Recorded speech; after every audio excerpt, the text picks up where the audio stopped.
게임에 참가를 원하십니까? 참가를 원하시면 기아의 이름과 생년월일을 말씀해 주세요. 힘터뷰 1988년 8월 5일. 잘 들어. 난 말이 안 나와. 영어 공부만 12년 했어. 영어 한마디 못해. 뭐가 잘못된 건지. 어떻게 학생에게 이런 짓을 할 수 있는지. 456번. 허튼 생각하지 마. 그래서 난 용서가 안 돼. 내 영어 실력이. 그 비행기를 타. 그게 당신한테 좋을 거야.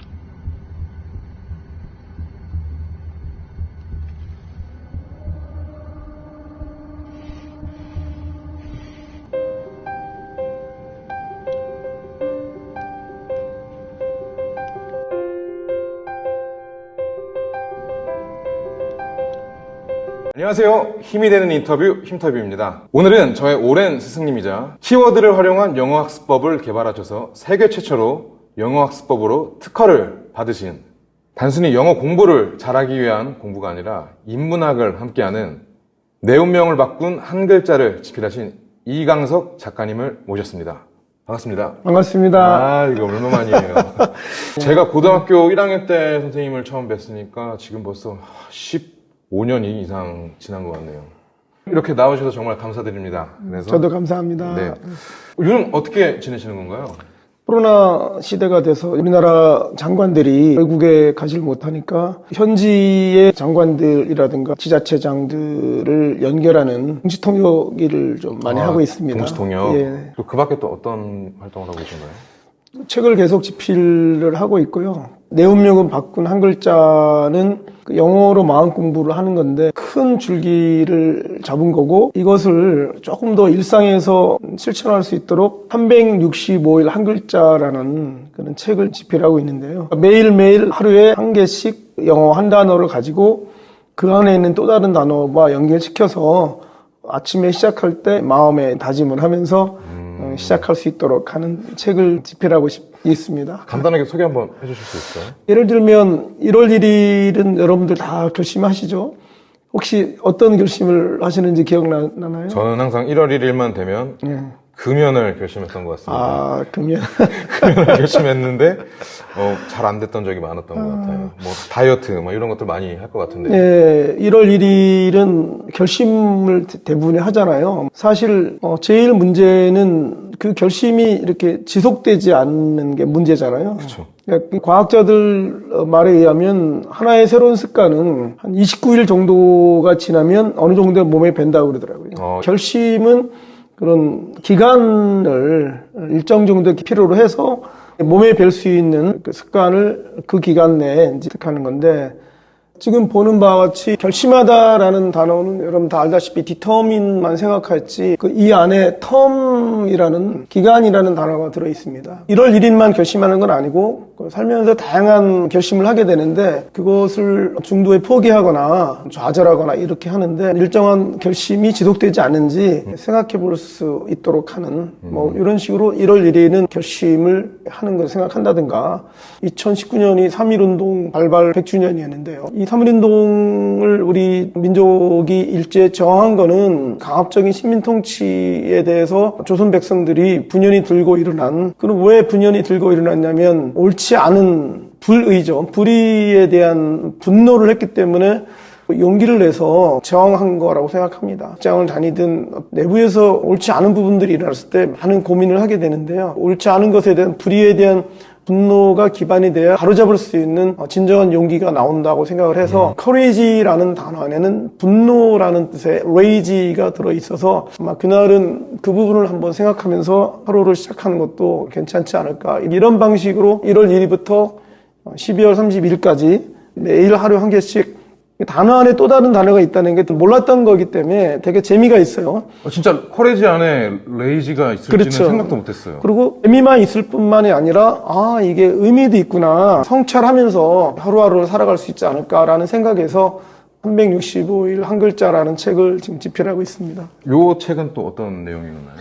이 책은 365일 한 글자 것의 전편인데 제목이 되게 세죠. 네. 내 운명을. 아니 저 책을 읽으면 운명이 바뀌나? 그러니까요. 여러분이 꼼꼼히 잘 읽고 읽은 거에도 그치지 않고 이렇게 생활에 실천을 하시면 반드시 운명이 바뀐다라고 생각합니다. 이 책의 내용은 신구의, 즉 신은 몸, 구는 말로 하는 거, 의 생각으로 하는 기존에 갖고 있던 생각들을 바꾸라는 겁니다. 그러면 반드시 운명이 바뀐다라는 그런 내용으로 되어 있습니다. 네. 책에 보면 몸으로 하는 습관을 바꾸는 게 한 20개 정도 나와 있는데 대표적으로 우리가 삶에서 실천해야 될 것을 플라워로 잡았습니다. 여러분 꽃은 향기가 있거나 또는 아름답잖아요. 그렇죠. 저 아름다움의 대명사가 꽃이죠. 그런데 자신을 이렇게 겸손하게 내려놓지 않고 남을 무시하거나 자기만을 드러내거나 하는 부분들은 상대에게 불쾌감도 주고 다시는 좀 만나고 싶지 않은 그쵸. 그렇게 되니까 관계가 멀어질 수 있는 그런 부분이 있어서 저희 삶 속에서 가장 중요한 가치 중에 하나가 좀 겸손인 것 같습니다. 실제로 이렇게 꽃을 보면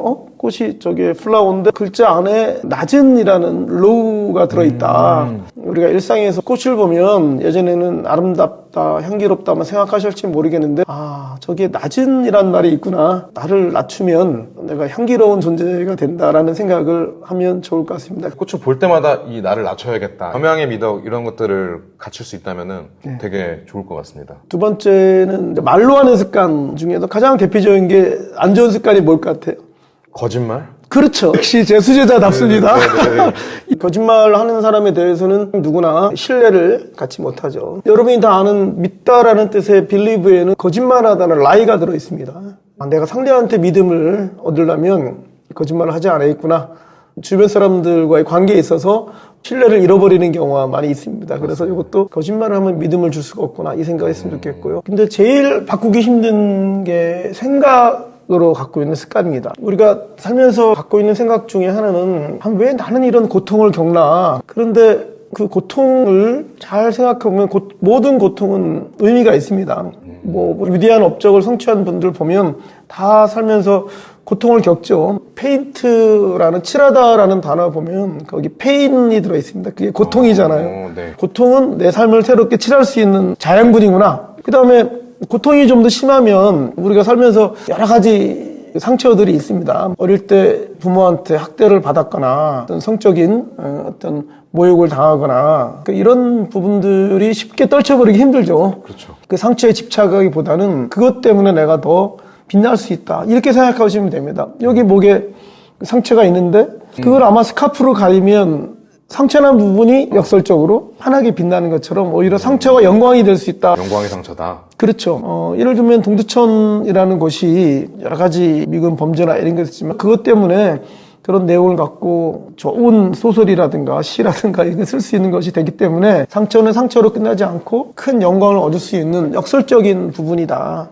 그 다음에 고통과 상처와 여기서 더 힘들어지면 절망하게 됩니다. 여러분들 해가 뜨기 전에 보면 깜깜하잖아요. 그렇죠. 깜깜하죠. 바로 전에 태양을 잉태하고 있는 거죠. 절망스럽다라는 거 안에는 이미 희망을 잉태하고 있다라고 생각하면 됩니다. 그래서 다크라는 게 어둡다라는 뜻이잖아요. 네.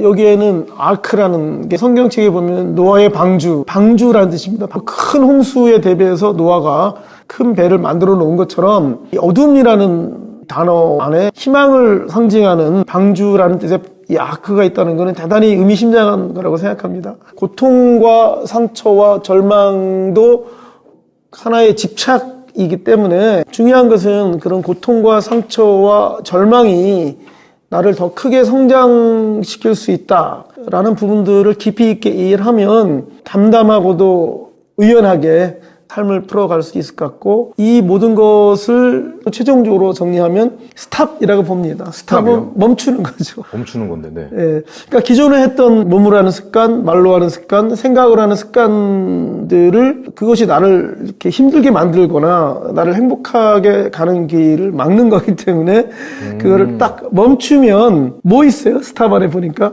스탑 안에 지금 여기 TOP, 커피. 커피. 네. 그러니까 멈추면 네. 내가 최고가 된다는 거죠. 멈추면. 그래서 다 쉬운 글자들 안에 일상에서 실천할 수 있고 안 되면 또 하고 안 되면 또 하고 위대한 사람은 한 번도 넘어지지 않는 사람이 아니고 넘어질 때마다 일어나는 사람이 위대한 사람이라고 합니다. 겸손하지 않고 아니면 자꾸 거짓말을 해서 고통이나 상처에 너무 그냥 깊이 빠져서 삶이 너무 힘들거나 지치거나 그럴 때 딱 멈춰야겠다는 생각을 자꾸 해보시고 안 되면 또 하고 안 되면 또 하고. 그래서 영어에는 그런 말이 있습니다. A saint is a sinner who keeps trying. 성인은 계속해서 노력하는 죄인이다. 누구나 다 성인과 성자가 될 수 있다는 거죠. 처음부터 성자는 존재할 수가 없고 계속해서 꾸준히 애쓰고 노력하고 죄인의 위치에서 결국 성자로 가는 것이지 처음부터 성자는 없습니다. 우리는 누구나 말로만이 아니고 실제로 위대한 존재가 될 수 있다라고 생각을 해서 우리는 무궁무진한 잠재 능력을 갖고 살아가는 존재라는 걸 좀 자세한 내용은 아마 이 책을 보시면 이제 전체적으로 이해가 되실 겁니다. 이 책을 꼭 한번 보시길 바라겠습니다. 네. 선생님께서는 특허받은 영어학습법으로 엄청 유명하셨고 한때 교보문고에서 영어학습지 1위를 맞습니다. 했던 걸로도 제가 알고 있어요. 네. 그 영어학습법에 대해서 한번 소개해 주실 수 있을까요? 저도 이제 어릴 때부터 영어를 공부를 했는데 전공도 했고요. 가르치면서 느낀 거는 영어 때문에 너무 많은 고통을 좀 느끼고 있는 것 같고 단어도 잘 안 외워지고 문법도 어렵고 나름대로 열심히 공부를 했는데도 잘 생각이 안 나거나 최근에는 영어로 말도 하고 글도 써야 하는 능력도 필요로 하는 시대에 살고 있는데 생각대로 잘 되지 않기 때문에 너무 힘드니까 영어 공부만 12년 했어. 영어 한마디 못해. 영어 단어 암기가 어렵죠. 어렵죠. 예를 들면 선물이 뭐죠? 선물 기프트? 네, 기프트도 있고 또 하나 있잖아요. 프레젠트. 그렇죠. 뭐 프레젠트라는 단어는 뭐 선물이라는 뜻도 있고 현재의 이런 뜻이 있어서 뭐 현재가 선물이다 그런 내용의 책도 있죠. 예를 하나 들어보면 결혼했어요, 안 했어요? 안 했습니다 아직. 왜 안 했어요? 이렇게 잘생기고 똑똑하고 저도 이해할 수가 없어요. 보고 있나? 자, 우리 심태비님 결혼을 했어요. 네. 근데 우리 심태비님이 바쁘다고 네. 결혼기념일을 자꾸 잊어먹어. 어떨까요? 미래의 아내가 될 분이 반찬이 바뀔 것 같습니다. 어떻게? 맨밥만 나올 것 같습니다. 우리가 자꾸 결혼기념일을 잊어먹고 선물도 안 주고 하면 화가 난다 그러잖아요. 화나죠. 화난 건 뭐예요? 앵그리. 앵그리잖아요. 그거는 다 알아요. 그 화난. 근데 화나다. 좀 더 주식한 말은 분개하다. 이거는 동사인데 이거 아세요? 분개하다. 분개하다.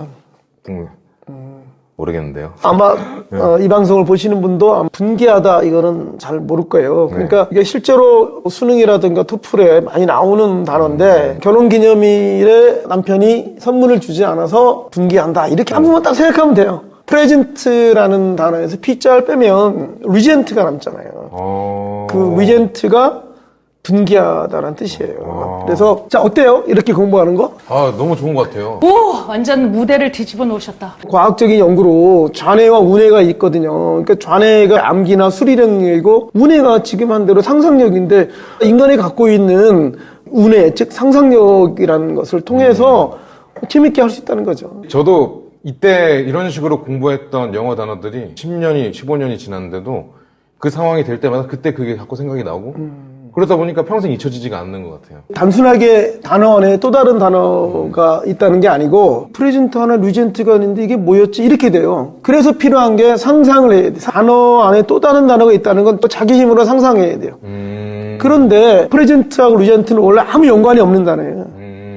그러니까 리젠트가 나올 때마다 계속 그때그때 떠올려야 되고 우리의 뇌를 능동적으로 쓴다는 건 뭐냐면 상상한다는 거죠. 마더라는 단어가 최초로 시작된 건데 제 초등학교 때 엄마라는 단어 위에 보니까 순서상으로 보면은 MOTH, 모스가 들어있어요. 근데 엄마는 너무 쉬운 단어잖아요. 마더.